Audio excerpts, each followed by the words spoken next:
veces la principal preocupación de los abogados en esta charla es, y nos preguntamos 10 minutos antes, ¿nos ponemos corbata o no nos ponemos corbata? Entonces, la rareza de los abogados, pero viendo la audiencia técnica nos dimos la libertad de no ponernos corbata. Hoy día, bueno, vamos a compartir la presentación con Joaquín Rojas, yo soy Sebastián Abogavir, los dos trabajamos en Guerrero Olivo en el área de energía y estamos apoyando varios proyectos eólicos, solares y de otras tecnologías.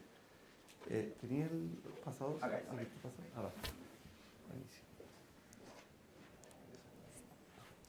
Es la típica dificultad inicial.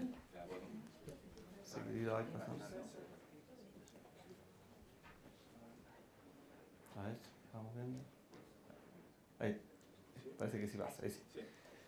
Oye, bueno, los números probablemente hay algunas cifras que están un poquito desactualizadas ahí, pero tomando lo que estábamos partiendo es obviamente que, como decía Ricardo, haya habido esta evolución de profesionales dedicados a estos temas y el auditorio lleno, es un signo claro de que el puzzle o el pool se abrió. Hoy día hay muchos más proyectos, mucho más tecnología y yo creo que todos como chilenos estamos orgullosos de que hoy día la matriz renovable de Chile y la tendencia sea a eso, a limpiar nuestra matriz, a tener ir hacia una carbono neutralidad, etcétera, etcétera. Yo creo que eso, y cada vez que salimos para afuera, todos nos toca seminario y le sacamos harto brillo como un orgullo nacional y sobre todo un país que no es rico ni en petróleo, ni en gas, por lo tanto esta es una opción no solamente buena, deseable, sino que también probablemente muy estratégica para todos en Chile.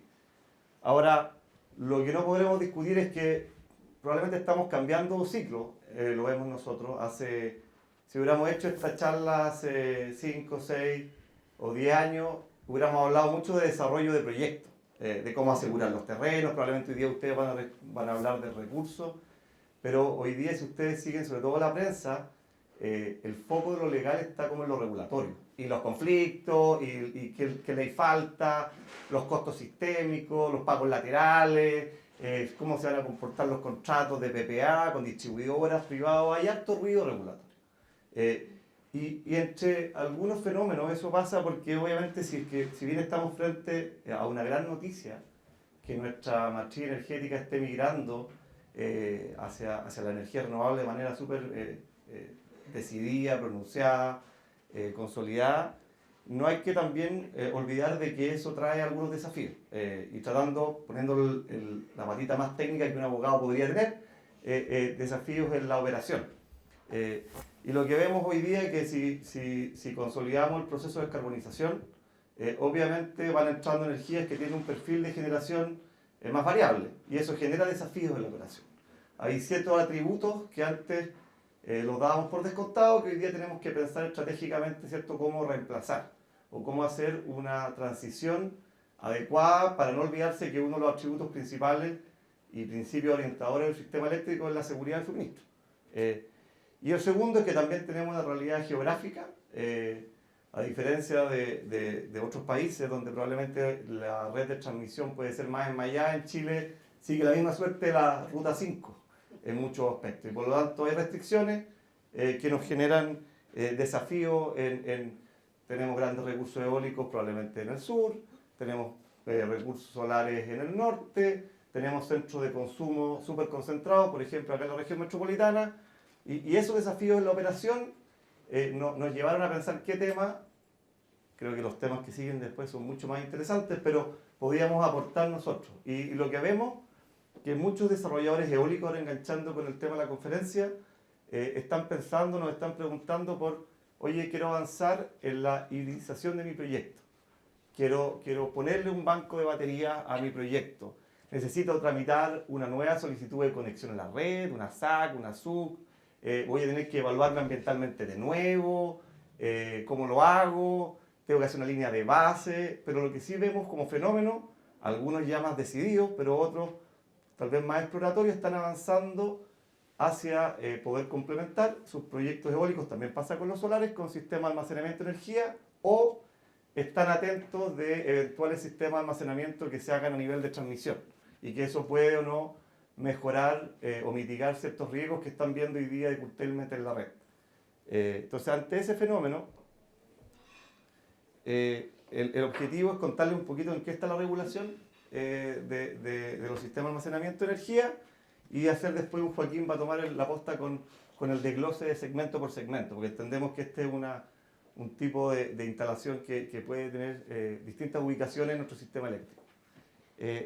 Lo que vemos es que obviamente hay un diagnóstico compartido, no creo que nadie, o por lo menos no nos hemos topado con nadie que no vea que los sistemas de almacenamiento de energía tienen un rol de cara al futuro.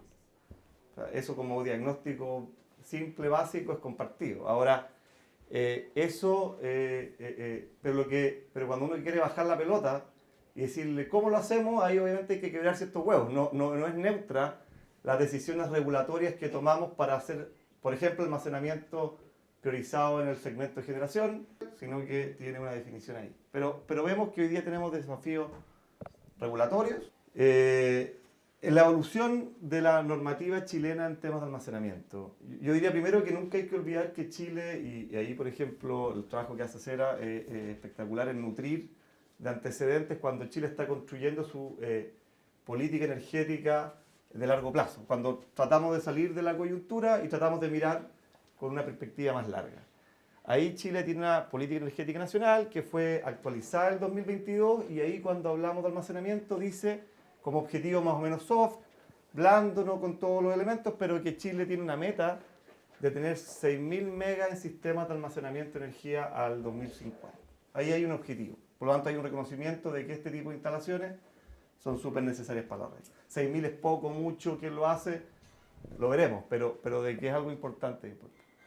Después tal vez un hito bien importante fue el 2016, cuando se dicta la ley, se modifica la ley general de servicios eléctricos, pero empezamos con la planificación de la transmisión. Ahí ya esa definición que yo copié antes del artículo 225 de qué es un sistema de almacenamiento de energía está contenida en esa ley. Y obviamente esa ley también tiene mucha importancia hoy, si es que estamos planificando bien la transmisión, si estamos licitando adecuadamente, cómo son los tiempos de respuesta para las obras complementarias o las ampliaciones de subestaciones, qué son las horas urgentes. Eso está muy gatillado por la ley 2016. Después, en un tema que pusimos en asterisco, que fue el año 2019, es el reglamento de coordinación y operación del sistema eléctrico, que es importante porque ahí ya habla de los modos de participación de los sistemas de almacenamiento de energía, sean como parte de un proyecto de generación, sean un modelo standalone, en cuanto al arbitraje de precios, la infraestructura de transmisión, etc. ¿Por qué lo pusimos en este asterisco? Probablemente algunos están mirando ese proceso. Este año va a ser un año bien intenso en la modificación del Decreto Supremo 125, que es el Reglamento de Coordinación y Operación del Sistema. Y ahí hay hartos elementos, vamos a comentarlo, de los sistemas de almacenamiento de energía. El Reglamento de Servicios Complementarios. Esta es la otra discusión que está activa, que es el reglamento de transferencia de potencia. Toda la gente que está mirando almacenamiento dice, bueno, falta tener claridad de largo plazo de cómo se remunera la potencia en las distintas tecnologías, pero en especial de los sistemas de almacenamiento. Ahí estamos con el reglamento probablemente en su última milla, en Contraloría, y yo creo que probablemente la próxima noticia, más que un cambio regulatorio ahí, es la publicación, me imagino, de ese reglamento. Pero hay que mirarlo con mucho interés y adelanto que por el lado de los financistas, de los bancos, han dejado muchas decisiones pendientes de tener certeza si ese reglamento se publica.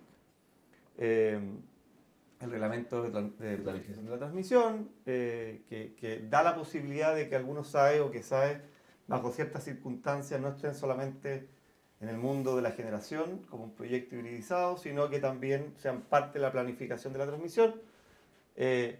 Y obviamente la ley que tiene más foco en temas de almacenamiento es la ley 21.505, que es la ley de almacenamiento y electromovilidad. Y ahí fue más nítido, más claro los distintos modelos de almacenamiento, como parte de un proyecto de generación o standalone. Y bueno, y también en temas 2023, como les digo, fue la modificación del reglamento. También tenemos guías ambientales, que son importantes. La pregunta que hacíamos antes de si le quiero meter un banco de batería a mi proyecto, ¿tengo que evaluarlo? ¿No tengo que evaluarlo? ¿Qué pasa si lo hago en el mismo terreno que tengo mi contrato de arrendamiento o si compro el terreno al lado respecto al cual no hice línea de base. Ahí hay ciertas preguntas que desde la óptica ambiental se pretende responder. Y por último está el proyecto de ley que el año pasado fue gran tema, después se enfrió y de hecho ayer se retomó con fuerza en el Congreso la discusión y allá unas semanas, pero ahora pasó a ser más prioridad, que es el proyecto de ley de transición energética, que era ese proyecto donde se planteaba una licitación especial de sistemas de almacenamiento de gran escala. Se hablaban de 2.000 megas en la parte norte de Chile. Ese proyecto obviamente pasó a enfriarse porque se discutió con mucha intensidad los últimos meses, el PEC y la estabilización de precios, pero ahora que esa discusión regulatoria ya avanzó, hoy día si uno mira la agenda de las comisiones en el Congreso, ve que el proyecto de ley ese, yo creo que con un cambio de escenario de cuando se presentó en cuanto al diagnóstico, pero es un proyecto de ley que está de nuevo discutiéndose. Aquí está el decreto 125, pero que ese es, para que lo tengan en el radar, un poquito la cronología, pero para los sistemas de almacenamiento de energía, ahí se va a jugar un poco el partido de cómo se va a valorar la energía almacenada para el orden de despacho. Entonces, eso va a tener algo relevante en cuanto a entender si yo retiro energía y almaceno, si el orden de despacho va a ser en función de cuánto me costó retirarla, va a ser en función de, por ejemplo, cuál es el costo de oportunidad de esa energía almacenada. Bueno, estos son dibujitos que le pusimos para no ser tan latero, pero los distintos segmentos de la generación que van a entrar a picar, como dije yo, Joaquín, al tiro. Pero esto nos pareció importante, que es que si ustedes leen ese proyecto de transición energética, en el mensaje, o sea, en la presentación que hace el gobierno de por qué presenta ese proyecto, dice que en la actualidad el gran desafío a nivel mundial para la implementación de sistemas de almacenamiento de energía se relaciona con las alternativas de financiamiento para concretar dichos proyectos. Lo anterior releva la importancia de contar en nuestro país con señales regulatorias claras que viabilicen las inversiones requeridas hoy urgentes para cumplir con las metas de la política energética nacional y con los objetivos de la Ley de Marco de Cambio Climático. Y ahí es donde tal vez muchas veces en estas discusiones o muy legales o muy técnicas nos olvidamos de que el tema financiamiento es clave. Por eso cerrar, por ejemplo, el reglamento de transferencia de potencia es importante. Nosotros hemos hablado con bancos que nos dicen, por ejemplo, un proyecto standalone, precioso proyecto, súper necesario, pero eso se financia con equity, no con project finance, porque no nos dan las matemáticas todavía para eso. Y hay ciertos mantras, como era cuando partieron los eólicos con PPA o Merchant, esas discusiones que muchas veces la última mirada de validarte el modelo del banco es algo que también se está discutiendo. Ahí Joaquín va. Sí.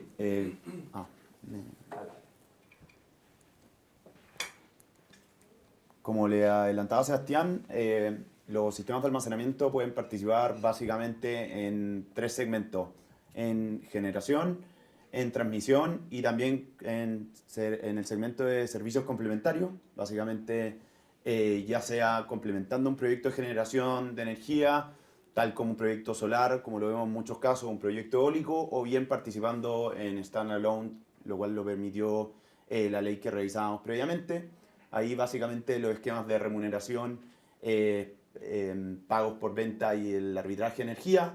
Nos pareció súper importante destacar uno de los procesos que se está llevando adelante, que la semana pasada vimos la recepción de la oferta para los contratos de clientes regulados, y ahí a existir un incentivo en particular y vamos a ver, la industria sabe que a lo menos uno de los oferentes participa en el segmento de batería, y si los incentivos que planteó la CNE en ese proceso van a tener sentido y van a dar lugar a alguna adjudicación en ese sentido.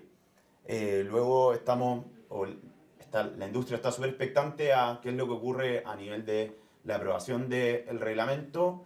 Fue ingresado en noviembre de este año, no ha tenido mayores movimientos y probablemente, tal como ocurre en muchas ocasiones, se espera algún retiro, alguna revisión con Contraloría para, esperemos, su posterior publicación y entrada en vigencia. Y luego, tal como ocurre con los proyectos eólicos, los SAE también participan en el segmento de servicios complementarios. En el segmento de transmisión, que tal como lo establece la normativa, o bien se participa en generación y servicios complementarios, o los sistemas de almacenamiento pueden participar en sistemas de transmisión, hemos visto, a lo menos identificado, un proceso que lamentablemente quedó declarado desierto. Ahí básicamente uno va a tener que hacer el seguimiento de cómo la industria realiza ciertos ajustes, porque los oferentes en esa licitación participaron por sobre el precio que estableció la autoridad y no se ajustaron. Entonces puede ser que en un nuevo proceso de licitación existan ajustes ahí respecto a oferta. Vemos que ya hay una ampliación de esa obra de sistemas de almacenamiento en el plan de expansión de la transmisión del año 2023, y tal como le adelantaba Sebastián, hay cambio a la normativa en el proyecto de ley de transición energética que se retomó su discusión hoy día, esta semana en el Congreso, básicamente haciendo una modificación relevante a este artículo 7º de la Ley General de Servicios Eléctricos, que establece ciertas limitaciones para participar a la empresa en el segmento de transmisión como en el segmento de generación. Y luego esta licitación que se plantea o se va a definir ahora en el Congreso si se va a mantener por única vez este proceso de licitación, o bien va a ser un proceso de licitación que la autoridad le va a poder echar mano si es que se requiera. Obviamente que hay los números, considerando de que ha habido un fuerte desarrollo en proyectos de almacenamiento, la autoridad va a tener que cuestionarse si pretende mantener una licitación de manera centralizada, o más bien darle espacio a las empresas del sector para efectos que lo desarrollen. Así que yo creo que esa va a ser una discusión bastante interesante que se da a nivel del Congreso. Tal como le adelantábamos, los proyectos de sistemas de almacenamiento también pueden participar en el mercado de servicios complementarios, tal como los proyectos eólicos, y ahí hay una licitación en curso que también nos pareció súper relevante mantenerla. Las ofertas se recibieron en marzo y actualmente se están evaluando, y es la primera licitación que se hace respecto a nueva infraestructura de servicios complementarios, y va a ser a pesar de los resquemores que podían existir respecto a esa licitación, hubo si no mal recuerdo, 8 empresas presentaron su oferta de grandes players de la industria, y va a ser interesante cómo se desenvuelve ese proceso de licitación también. Acá un poco lo que reconocemos autoridad será en el boletín estadístico. Sí, ahí probablemente falta una noticia que se supo recientemente, que fue la inauguración de un proyecto de Engie, que es uno de los más grandes en el Cono Sur, que va a sumar a esos números de operación de almacenamiento. Y a nivel de permisología nos pareció súper relevante destacarles la guía que se publicó el año pasado, refería a criterios de evaluación respecto a sistemas de almacenamiento. Ahí el SEA analizó qué es lo que ocurre con sistemas de almacenamiento respecto a baterías, que es la tecnología que más se ha desarrollado hoy en día en Chile, y determinó que a priori no estaba considerada dentro de alguna de las causales que establece la ley y el reglamento, por ende determinando de que no requiere su ingreso, sin perjuicio del análisis de otras causales, o bien cuando sea un proyecto existente y que se viene a hibridizar, si efectivamente la incorporación de la componente de almacenamiento podría ser considerado como un cambio de consideración. Eso.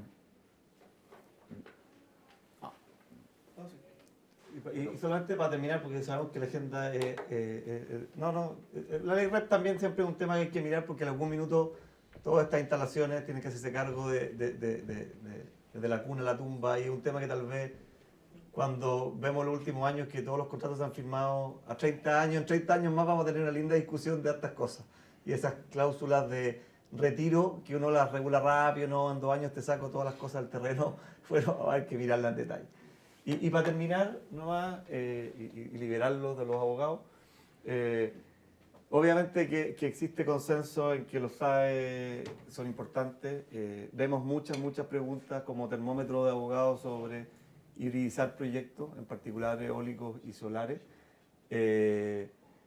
Entendemos que el modelo regulatorio y económico está en desarrollo y que con el mercado que cada vez, entre comillas, está más apretado, donde cada detalle cuenta y cada peso cuenta, este tipo de elementos son importantes de seguir y por lo tanto hay que tener un ojo o tener alguien en sus empresas teniendo un ojo en qué está pasando en las licitaciones, se aprovechó o no la licitación de suministro cuando se hacía un premio, un guiño a las ofertas que vinieron respaldadas en proyectos con batería, por ejemplo. Y ahí los que estamos conversando son híbridos, no son proyectos standalone, son o solares y eólicos con batería. En la modificación del reglamento de potencia sabemos de primera mano de que mucha gente la está esperando para terminar de afinar sus planillas Excel. La modificación del reglamento de coordinación y operación son típicas esas discusiones que sean largo, por harto tiempo, pero si uno no las sigue, y hay instancias de participación que a veces son hiperutilizadas y a veces son subutilizadas, y como entendemos que parte de lo que se va a discutir ahí afecta el despacho o tiene importancia en el despacho de la energía y de las centrales hibridizadas, nos parece importante. Y bueno, ese era el foco de esto, es un tema que no es ustedes van a ver de datos, de recursos, pero entendiendo que sus proyectos se insertan en una red que está con curtailment, entendemos que el proyecto puede estar en el mejor lugar, pero si el centro de consumo está lejos, tu cliente o tu punto de retiro en los contratos de PPA que firme está lejos, hay ahí una magia que hacer y que aquí hay una tecnología que viene a tratar de mitigar ese riesgo. Eso por el lado nuestro. Vale. Pues no sé si tenéis preguntas. ¿Hay preguntas para el equipo de Guerreros Olivos? Nadie. Fue muy claro. No hay.